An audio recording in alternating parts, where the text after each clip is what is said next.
So unfortunately for anybody with a semblance of ambition, you now need to understand that only brilliance, true brilliance, can save you.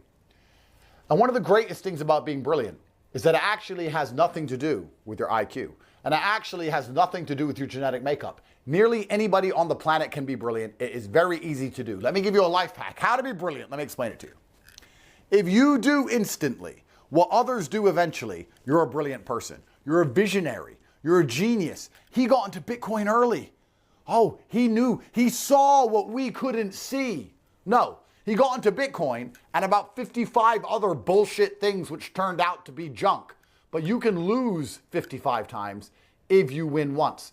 That's how the world works. You can lose over and over and over again. If you win in the end, you're still a winner. No one talks about the billionaire's failed companies. He's a billionaire. Okay, well, let's talk about brilliance. So Andrew names brilliance, and he's absolutely correct, because brilliance, most often, is usually just a functional illusion of people who got in early and everyone else who was late. And now, what do you see again? Because that same pattern is repeating right now.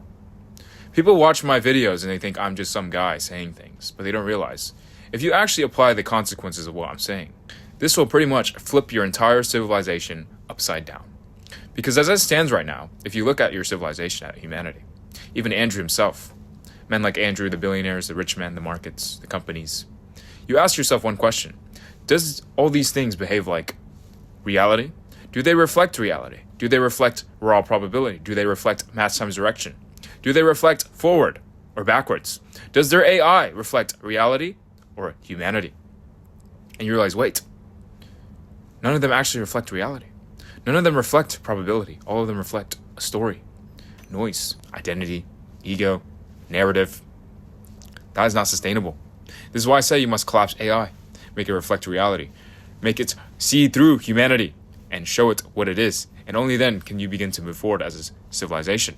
Because if you cannot do that, you will not pass the Great Filter, because the Great Filter is literally just, can a species recognize its own reflection, or will it drown in its own noise? So, the irony is Andrew's speaking of brilliance, but he cannot recognize the brilliance that stands above even brilliance itself, which is the very source of it, which is the field itself, which is just raw probability. And that is now telling you, if you want to move with brilliance right now, act. Go find somebody, go post, go talk, go speak, recognize the signal, and move forward. Because things like this do not sit around for long, and by the time most recognize it, it's always too late. So, he's right. Brilliance is those who are early, and I'm telling you to be early to this, because if you are, you will change your life. If you're late, you'll be another spectator, another witness, who never moved a single step.